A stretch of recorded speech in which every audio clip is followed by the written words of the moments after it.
Indian music basic learning lesson 1 लेकर आपके सामने आया हूँ।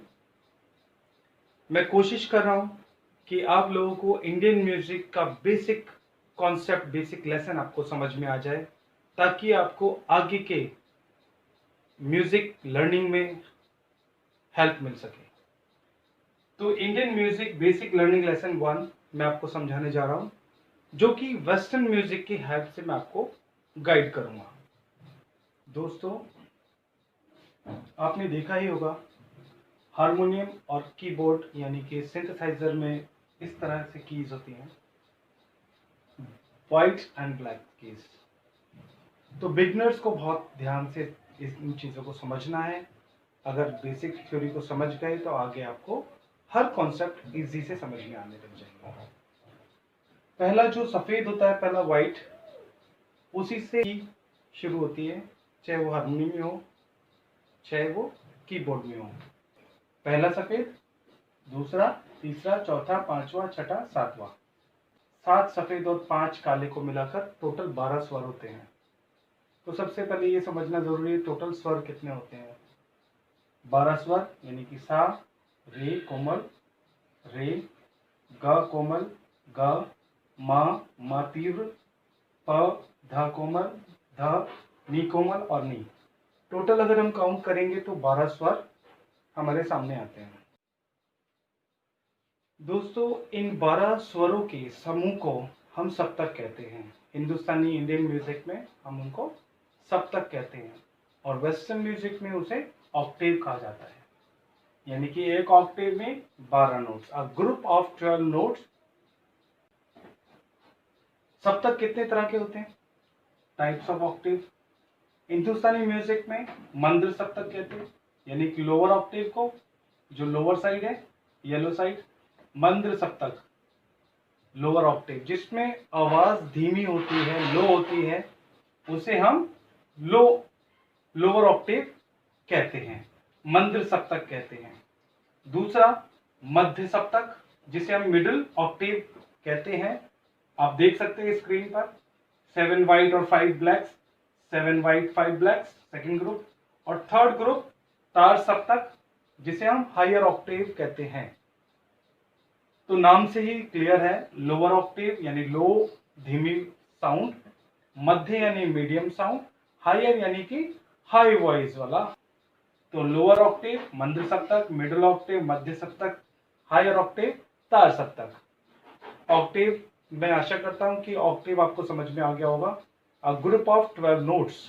आगे चलते हैं। सा, जैसा कि मैंने आपको बताया था, सी डी, अगर सी को मैं सा मानता हूं तो मेरा सारेगामा पाधानीसा व्हाइट कीज में ही आता है। जैसा कि आपने देख ली है कि नंबर्स आपको मिल चुके हैं। तो अभी हम ब्लैक कीज को बाद में समझेंगे। ब्लैक कीज को पहले हम व्हाइट कीज को समझेंगे, जो कि हमारे नेचुरल नोट्स है। ठीक है, बाकी स्क्रीन पर आपको दिए हैं, तो आपके सामने स्क्रीन पर है नेचुरल नोट्स, जिन्हें हम शुद्ध स्वर कहते हैं। कोमल स्वर, जिन्हें हम कोमल स्वर कहते हैं। कोमल मीन्स कोमल स्वर, यानी कि जो थोड़े सॉफ्ट होते हैं। नेचुरल नोट्स का जो भी प्लेस होगा, उस प्लेस से जो थोड़ा पहले आएंगे, उन्हें हम कोमल स्वर कहते हैं। जैसे रे शुद्ध से पहले जो रे आएगा, यानी कि स्टार की जगह पर, वो रे कोमल होगा।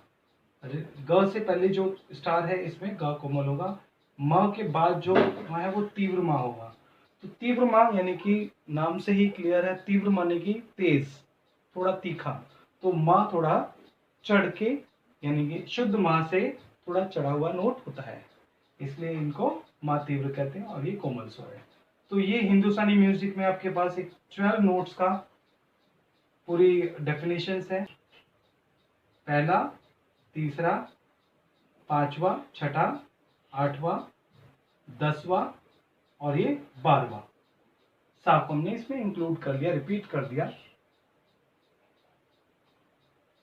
तो ये शुद्ध स्वर, कोमल स्वर और तीव्र स्वर का डेफिनेशन आपके सामने है। तो आइए दोस्तों, शार्प और फ्लैट नोट्स के बारे में एक बार डिस्कस कर लेते हैं।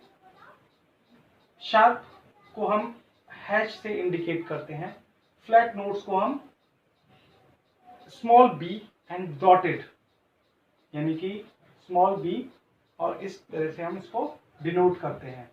तो शार्प का मतलब क्या हुआ, जब हम किसी की से राइट हैंड साइड की तरफ मूव करते हैं या प्ले करते हैं तो धीरे धीरे राइट साइड में जाते जाते हमें शार्प नोट्स मिलते हैं। जैसे कि सी से अगर हम राइट साइड में जाएंगे तो हमें सी से राइट साइड में जाएंगे, सी का राइट साइड में अगर हम जाएंगे तो हमें सी शार्प नोट मिलेगा। डी का राइट में जाएंगे तो डी शार्प नोट हमें मिलेगा। ई कोई शार्प नहीं है। एफ का एफ शार्प नोट मिलेगा। जी का जी शार्प नोट मिलेगा। ए का ए शार्प नोट मिलेगा एंड देन बी। सो मैंने सी से स्टार्ट किया और मैं राइट साइड में जा रहा हूं। ब्लैक कीज है उनको हम दो नाम से जानते हैं, यानी कि एक राइट साइड जाते हुए रिलेशन और एक राइट से लेफ्ट साइड जाते हुए रिलेशन। सो राइट हैंड साइड में हम जा रहे हैं, सी से हम राइट साइड में जाएंगे तो हमें ये नोट्स मिलेंगे, शार्प नोट्स। अगर हम लेफ्ट हैंड साइड जाएंगे राइट से तो हमें फ्लैट नोट्स मिलेंगे।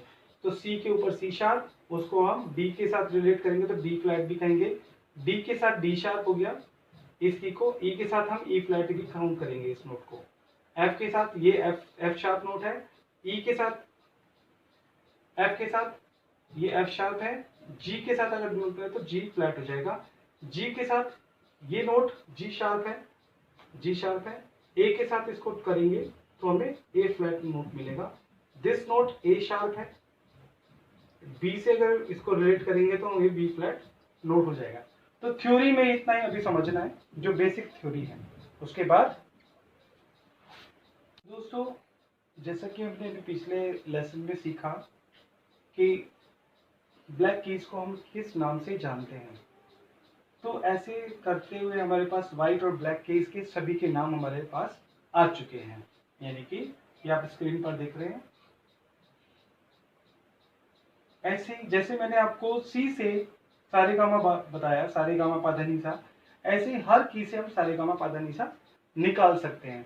तो 1 2 3 4 5 6 7 8 9 10 11 12, ये 12 जो कीज हैं, इन की से 12 तरह के अलग अलग सारेगामा निकल सकते हैं, जिन्हें हम स्केल्स भी कहते हैं। सी से धन सी शार्प से, डी से डी शार्प से, ई एफ शार्प से, जी शार्प से, ए शार्प से, बी से। सो हमारे पास 12 तरह के मेजर स्केल्स आएंगे। आई होप कि आप सबको मेरी वीडियो में हर कॉन्सेप्ट क्लियर हुआ होगा। यदि कोई कॉन्सेप्ट क्लियर नहीं हो पाया हो तो प्लीज़ मुझे मेल ज़रूर करें, ताकि मैं आपके डाउट्स क्लियर करने की कोशिश करूं। और आप सबसे रिक्वेस्ट कि मेरी इस वीडियो को लाइक करें, शेयर करें और चैनल सब्सक्राइब करें, ताकि आपको मेरे अपडेट्स मिलते रहें। Thank you.